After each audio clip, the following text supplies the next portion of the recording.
Villa Bando, I just got Find Care Plus One for it. Didn't come with a PG chart for the levels. That what's the good numbers for the AI? So there is a chart that you can go get. It's tied to the serial number on the test kits that you've got.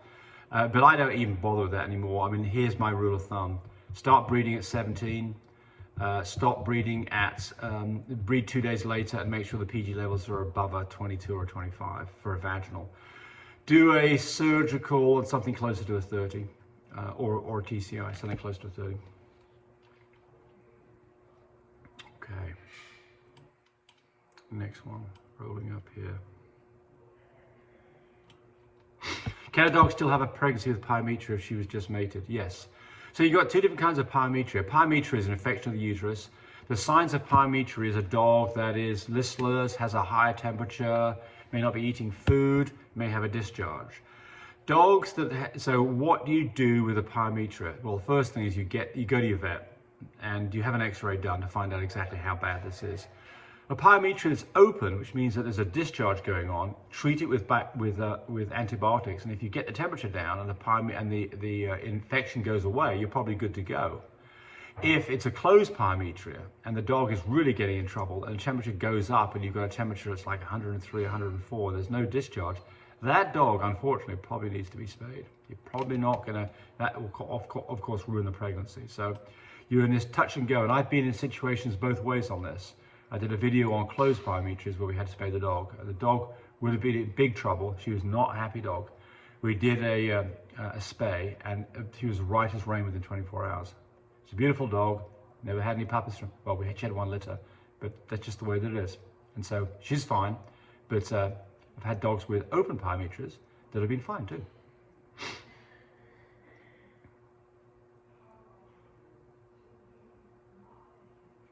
Let's have a look here. My female, Smooth, says, my female is a cream carrier and dad was a cream carrier. 6 out of 8 puppies were cream, so this is true to a certain extent. Well, I mean, so here's the deal. If you made a cream carrier with a cream carrier, you'd expect 1/4 of the litter to be cream. You got 3/4, but just because you got 3/4 does not mean that the mental and genetics are not working. It's a probability thing. It's like tossing a coin. If the chance of tossing a coin to get a head is 50% and you throw the coin one time and you get a tail, does that mean that probability is not working? No. If you tossed a coin 20 times and got 20 heads, is that possible? Highly unlikely, very, very unlikely, but it has happened and it will happen again. Same thing with this, is that there are no guarantees on what you're going to get. There's just likely outcomes. It's called probability. James Fern's talking about our whelping box. He says, amazingly simple but effective. Absolutely is, isn't it? It really is.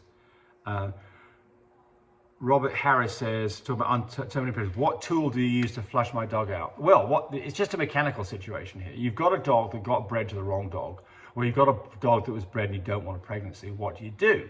So the answer is that you go to Walmart and you buy one of these feminine hygiene products like Summer's Eve. It's basically a bag with some water and vinegar in it and a tube.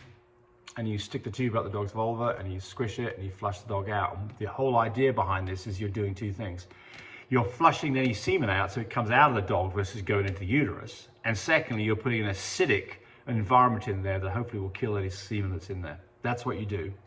Does it work? The sooner you do it after the dog got unintentionally bred, the more likely you are to be successful. I've done this successfully and unsuccessfully.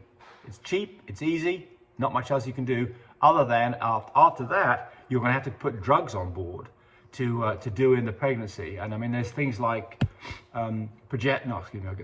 Steroids are pretty effective about stopping pregnancies, and there's a shot you can give too. But a lot of vets are going to want you to spay if you do that. So yeah, anyway, there we go.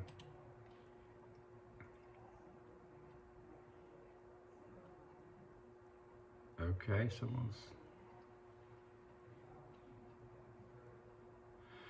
So let's have a look here. Miguel Torres. I tried pee pad things, my dogs just tear it up. I just let them poop and it goes right through the trays where I have the pads. It's easy to clean.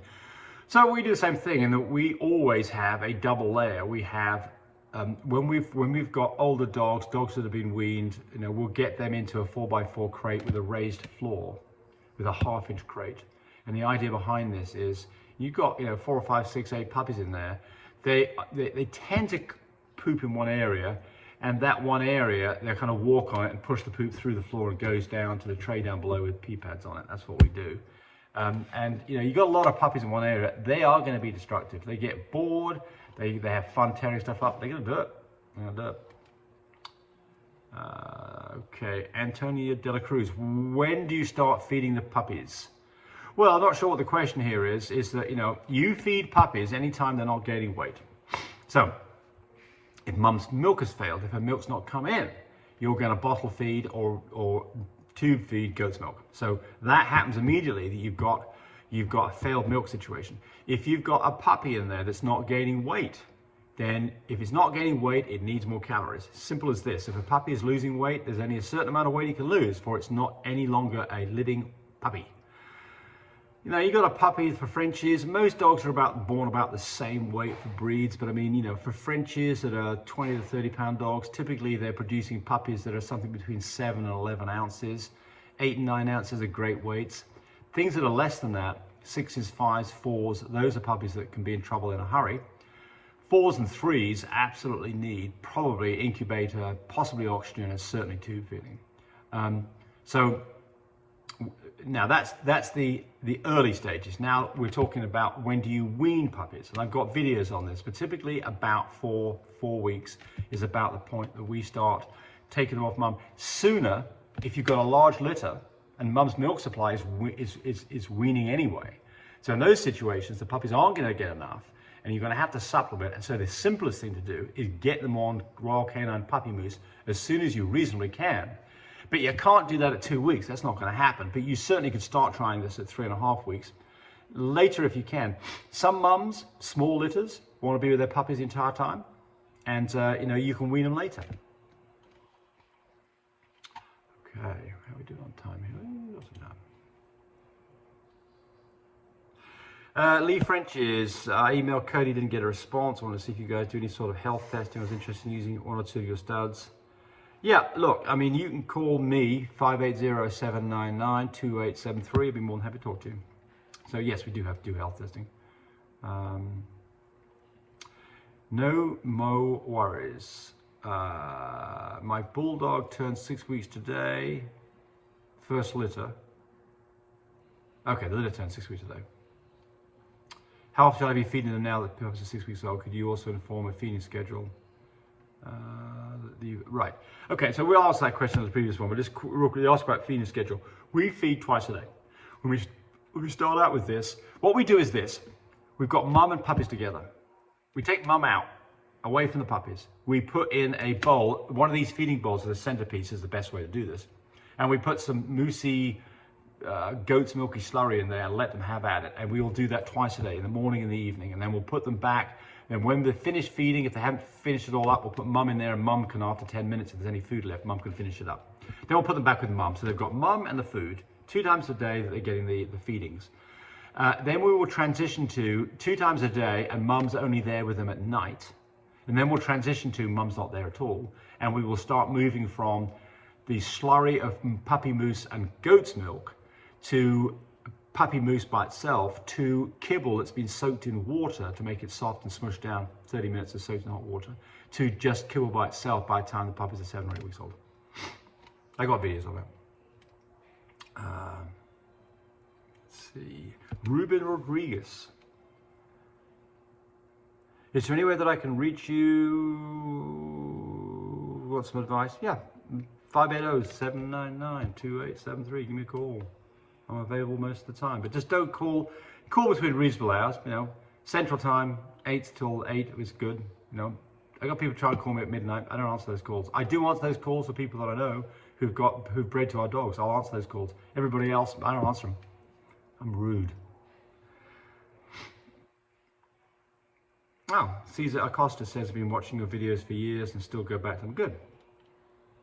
Karen asks, is Merle a recognized color for show with a spelling of color that's an English version? So think I answered this one before, but the answer is no, not in America, and I'm sure not in England either. So it's not a recognized color to date. Doesn't mean that things can't change. Thanks for watching. Bye. Thanks for watching the video. I really appreciate people who subscribe to me. It helps me, encourage me to do more of these videos. But do remember, disclaimer here, I am not a vet. I'm not a licensed medical professional. I'm purely a person who's been breeding dogs for the last couple of decades. Any information that you got from this video, use at your own risk. There's nothing implied here, and certainly this should not be used as a substitute for advice from your veterinarian or your medical professional. I hope you enjoyed the video. Come back for more of them. Bye.